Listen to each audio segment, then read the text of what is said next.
An NFL tradition that's existed for decades just came to an end. The Pro Bowl game, the one fans have criticized for years, is officially gone. And Roger Goodell just explained exactly why the league finally pulled the plug. Stick around, because the reasoning behind this decision might surprise you. What's up, everybody? Welcome back to the channel. Today we're breaking down the NFL's decision to eliminate the Pro Bowl game entirely, straight from Commissioner Roger Goodell's own explanation. Let's get into it. A Wednesday report revealed that the NFL is officially eliminating the Pro Bowl as an actual game.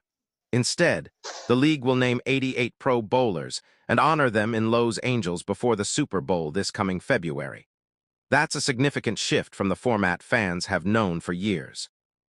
As shared by Mark Mask of Front Office Sports, NFL Commissioner Roger Goodell later addressed the decision to scrap the Pro Bowl as it had existed in recent seasons. "I think this is something that we talked to our players about, the Pro Bowl players in particular," Goodell explained. "We had conference calls the last couple years. What's working? What's not? What would you like to see?" And the number one thing that came out, and there were a lot of wonderful comments by the players, one is, "We want to be honored and celebrated as a Pro Bowl player." It just opened my eyes. I never really thought about it in the context of that. It's not honoring the replacement players. It's honoring the guys who are selected by the fans, by the players, by the coaches. That comment about replacement players actually gets at a real problem the league had been facing.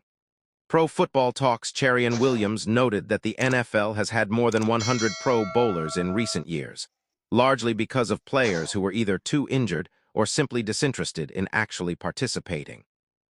Perhaps the most controversial example came when Shedeur Sanders of the Cleveland Browns got added to the Pro Bowl game's roster as a replacement for Patriots quarterback Drake May in early 2026, despite Sanders producing some of the worst statistical numbers by a starting quarterback over the second half of that season.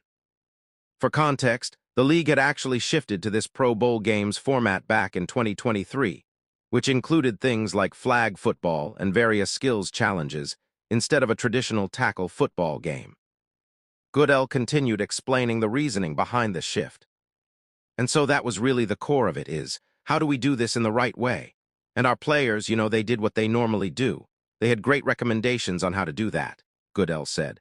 And second, a willingness to lead that the all-star format doesn't really work for our game. It's something that we felt strongly about. And I think our players, they deserve to be celebrated when they get the Pro Bowl honor.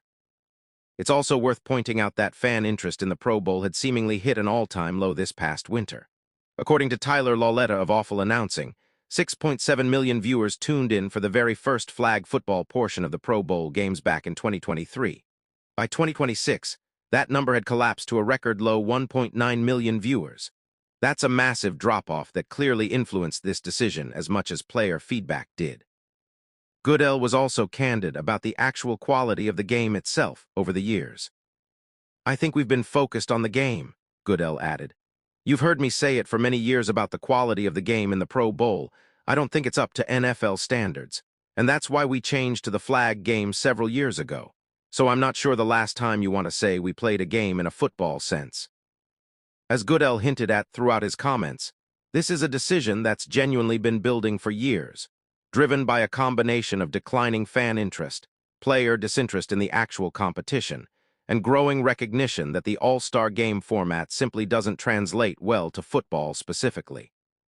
Interestingly, this move could also spark broader conversations across other sports leagues about whether all-star games in general still make sense in an era where fans can easily watch competitive out-of-market games whenever they want, reducing the novelty that all-star exhibitions once provided.